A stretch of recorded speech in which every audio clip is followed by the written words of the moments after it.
کہانی کے باقاعدہ آغاز کی طرف آتے ہیں تو منظرنامہ شروع میں بہت روشن لگتا ہے. یہاں آ کر کہانی بہت زیادہ دلچسپ ہو جاتی ہے. ہاں، وہ اسکالرشپ والی ای میل. بالکل.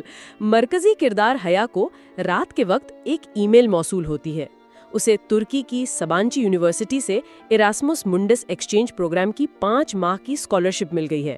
اور دلچسپ بات یہ ہے کہ اس ترک یونیورسٹی میں ہیڈ اسکارف یعنی حجاب پہننے پر پابندی ہے، جو کہ حیا کے لیے کوئی مسئلہ نہیں تھا کیونکہ وہ اسکارف نہیں لیتی تھی. ہاں، لیکن یہ خوشی اور کامیابی کا ماحول بڑی جلدی سسپینس میں بدل جاتا ہے، کیونکہ حیا جب رات کو پانی پینے کچن میں جاتی ہے تو اسے سلیب پر سفید گلابوں کا ایک گلدستہ ملتا ہے جس پر لکھا ہوتا ہے ویلکم ٹو سبانچی.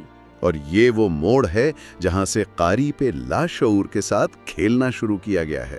اور سب سے حیران کن بات یہ ہے کہ اس گلدستے پر جو کوریئر کی مہر ہے وہ پورے 1 دن پرانی ہے. مطلب حیا کو خود ای میل 15 منٹ پہلے ملی ہے تو کسی انجان شخص کو 24 گھنٹے پہلے اس اہم خبر کا کیسے پتہ چل گیا؟ دیکھیے مصنفہ نے کتنی خوبصورتی سے کامیابی کے جوش کو ایک پراسرار خوف کے ساتھ جوڑ دیا ہے. انسان کے لیے اس کا گھر، خاص طور پر گھر کا کچن، ایک بہت محفوظ قلعہ ہوتا ہے. بالکل، وہاں تو انسان بالکل ریلیکس ہوتا ہے.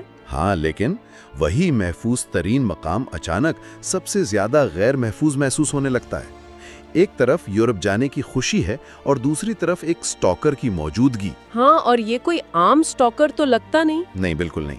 نفسیات کی زبان میں اسے پینوپٹیکن ایفیکٹ کہتے ہیں. یہ ایک ایسا احساس ہے جہاں لگتا ہے کہ آپ کو ہر زاویے سے دیکھا جا رہا ہے.